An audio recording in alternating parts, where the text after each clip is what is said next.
اللهم ارحمنا بالقرآن.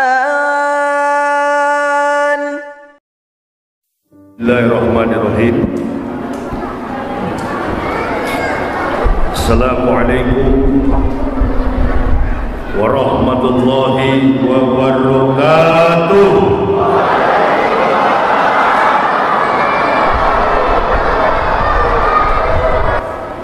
Panitia penyelenggara tabligh akbar dalam momentum ukhuwah Islamiyah dan yang kami cintai, kami banggakan, ma'asyiral muslimin wal muslimah,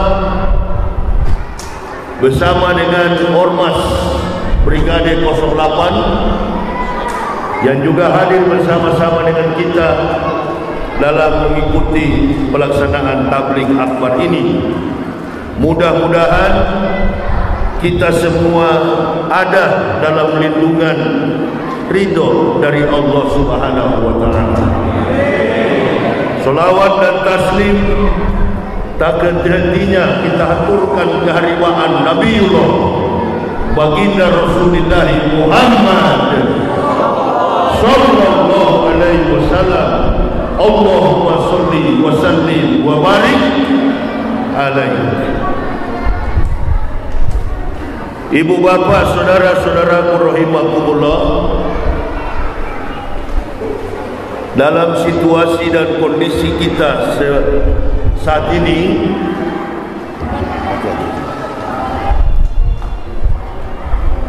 dalam situasi kondisi kehidupan keberagamaan, sekali lagi, dalam situasi dan kondisi kita dalam konteks keberagamaan dan keberagaman, bahkan dalam konteks kehidupan politik,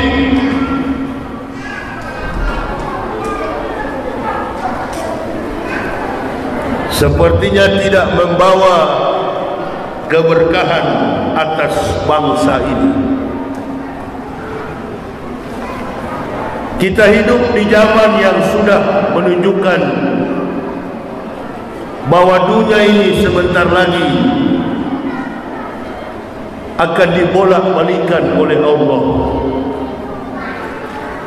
Bahwa dunia ini sebentar lagi, tidak lama lagi, dunia ini akan dibolak-balikan oleh Allah. Nafkatul fazah, nafkatul sa'ad, nafkatul ba'ats. Tiupan sangkakala yang pertama, hari yang menakutkan, nafkatul fazah. Tiupan sangkakala yang kedua, nafkatul sa'ad, hari yang mematikan. Dan tiupan sangkakala yang ketiga, nafhatul ba'ad, hari kebangkitan. Melihat dari sikap dan perbuatan manusia, maka posisi kita saat ini sudah memasuki pada tiupan sangkakala yang kedua, nafhatul sa'ad. Kematian di mana-mana, fitnah bertebaran, hinaan terjadi di mana-mana, kemunafikan mengepung dunia ini secara global, bahkan khususnya yang terjadi di negara kita, Indonesia. Apapun alasan kita sebagai umat Islam, mau tidak mau kita harus berhadapan dengan fitnah itu. Orang yang jujur, orang yang benar, orang yang setia kepada panggilan iman akan bertambah setia, akan bertambah jujur, akan bertambah benar. Orang yang munafik terhadap agama, orang kafir, akan bertambah kekafiran mereka, akan bertambah kemunafikan mereka. Maka ibu bapa, saudara-saudaraku, jangan heran kalau ibu bapa melihat ada orang Islam beragama agama Islam, pejabat Islam tidak lagi peduli dengan agama ini, bahkan bersekongkol dengan orang-orang kafir untuk berupaya menghancurkan Islam. Enggak usah heran.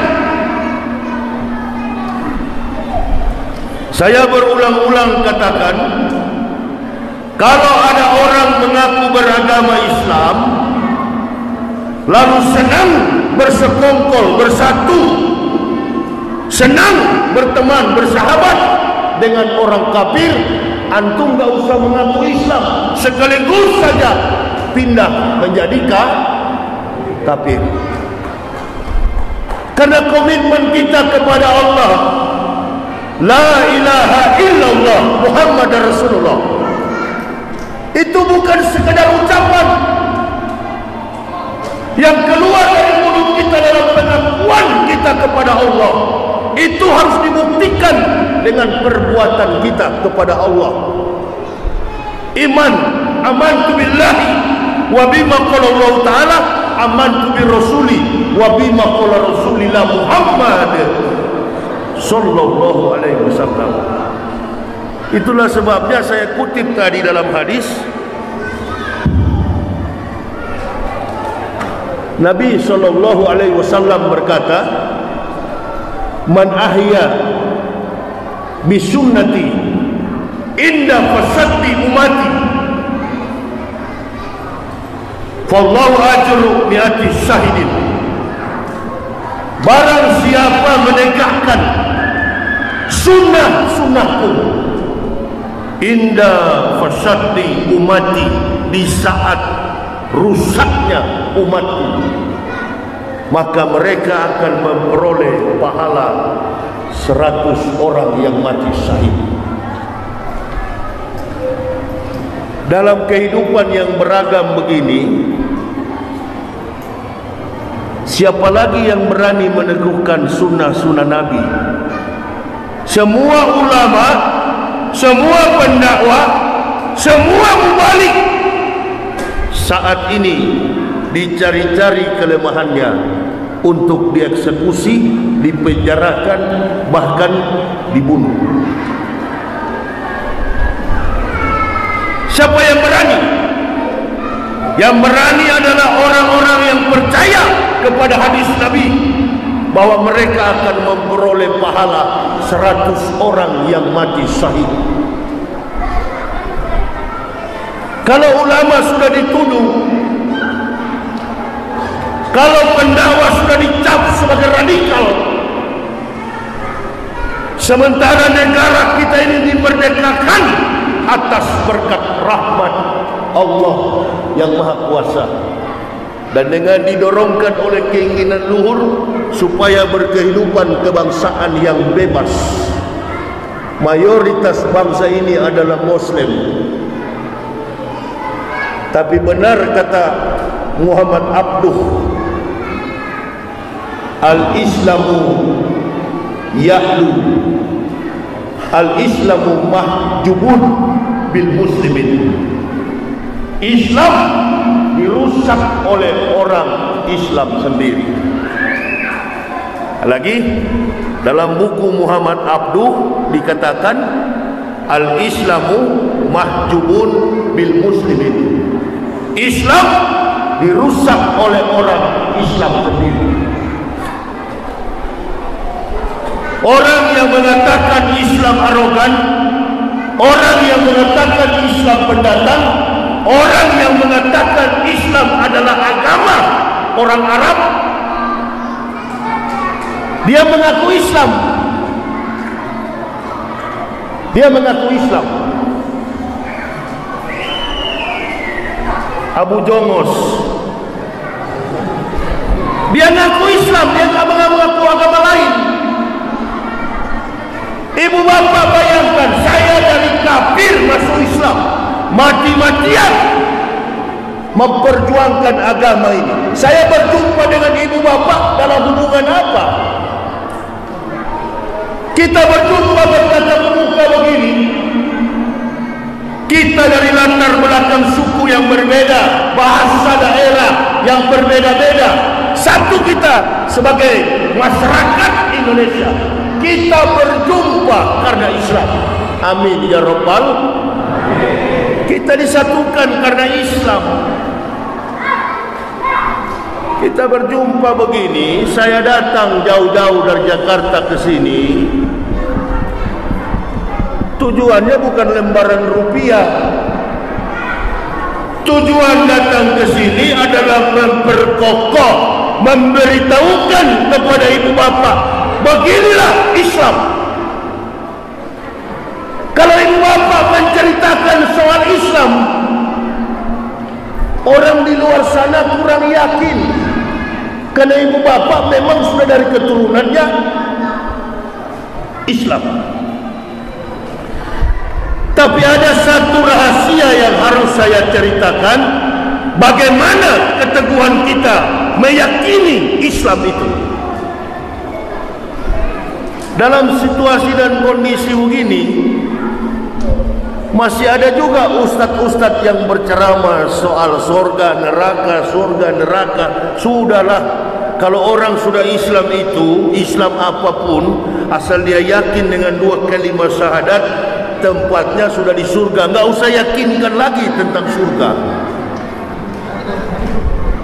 Mau dia NU, dia Muhammadiyah, Naqsabandiyah, Al-Wasliyah, FPI, Banser, Ansor, apapun organisasi Islam, yakinlah bahwa orang yang mengucapkan la ilaha illallah Muhammad Rasulullah, haramullahu naro alaihi, haram bagi mereka neraka.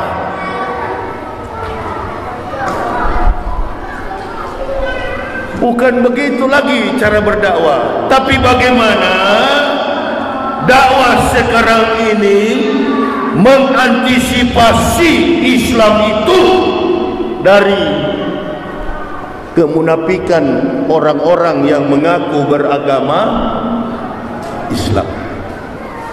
Saya ibu bapak begitu masuk Islam, kiai saya mengatakan begini, Pak Yahya, Islam itu ada 5. Yang pertama syahadat, yang kedua solat, yang ketiga bersedekah, membayar zakat, yang keempat berpuasa di bulan Ramadan, dan yang kelima himayatan lil hajj, berhaji. Oh, itu tingkatannya kiai. Iya. Orang yang mengucapkan 2 kalimat syahadat, la ilaha illallah Muhammad Rasulullah, dia sudah beriman kepada Allah. Tidak sampai di situ, kemudian dia diperintahkan untuk mendirikan solat, beribadah kepada Allah. Yang ketiga dia membayar zakat, yang keempat dia berpuasa di bulan Ramadan, dan yang kelima dia naik haji. Itu tingkatan dalam Islam.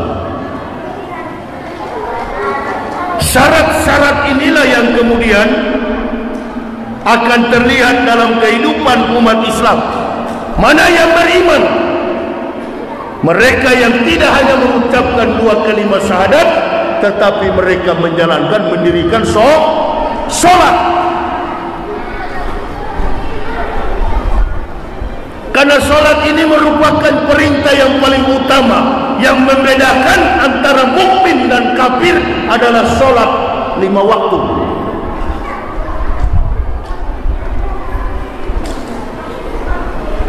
Jadi ketika orang mengatakan solat, maka akan terlihat perbuatannya. Jadi orang di Indonesia ini saya perhatikan banyak mengaku Islam. Di era pemerintahan Joko Widodo ini hampir 10 tahun, ini sudah masuk 8 tahun. Ada bagusnya juga. Cuma di anak-anak ini, aduh, ceramah bagaimana ini? Terlalu ribut Long ente bilang volumenya naikin dikit, volumenya.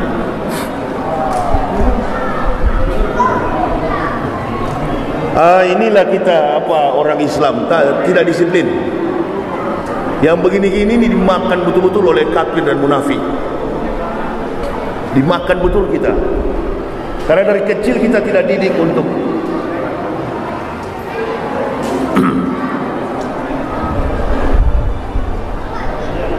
ibu bapak, saudara-saudara,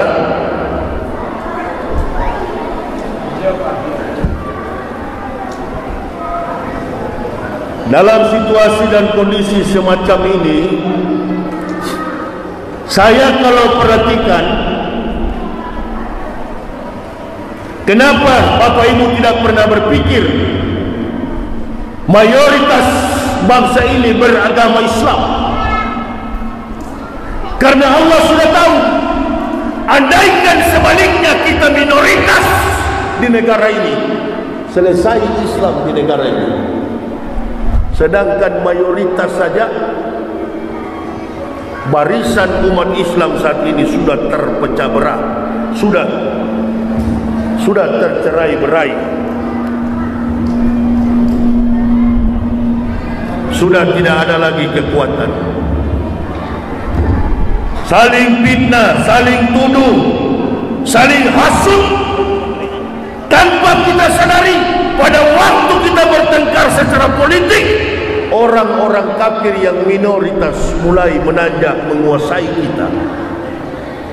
Kalau sampai terjadi pergolakan yang lebih besar, mengeluarkan menangis berdarah-darah, kita pun it's too late, sudah terlambat. Mental-mental para pejabat kita di negara ini, orang-orang gelandangan, orang-orang yang tidak jelas, sudah mengaku dibayar dengan APBN untuk menyerang pihak-pihak yang mengkritisi pemerintah. Uang siapa yang dibayar? Uang kita, uang masyarakat. Lalu ulamanya disudut-sudutkan.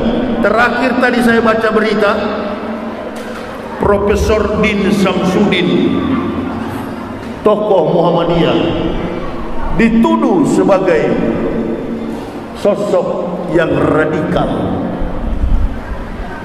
Reputasi, latar belakang, background daripada Profesor Din Samsudin dikenal sebagai tokoh perdamaian dunia.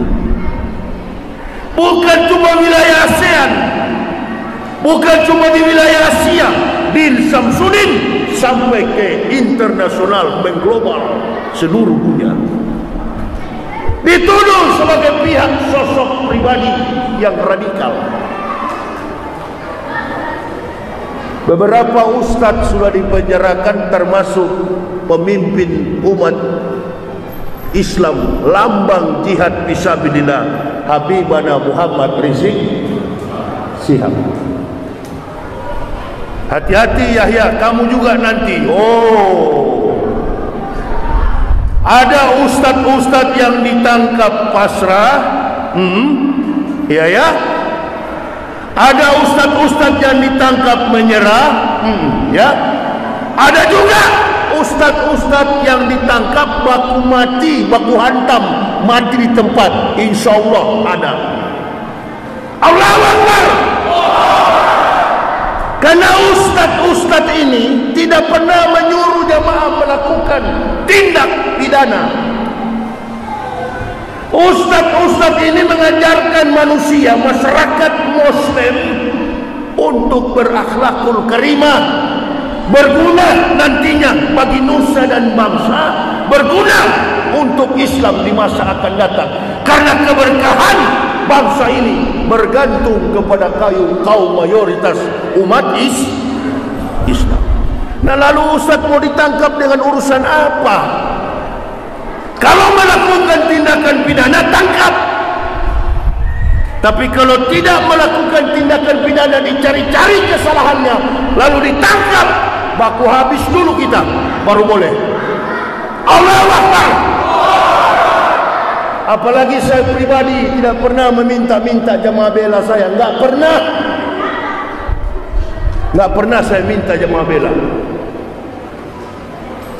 Sekali layar terkembang, pantang menyerah. Sekali layar terkembang, pantang surut. Hanya doa yang saya minta kepada jamaah, ya Allah ya Rabbi, lindungilah mubalik kita, khususnya Ustadz Yahya Waloni, dalam ridho dan ampunanmu. Jangan sampai mengidap kopat-kopit.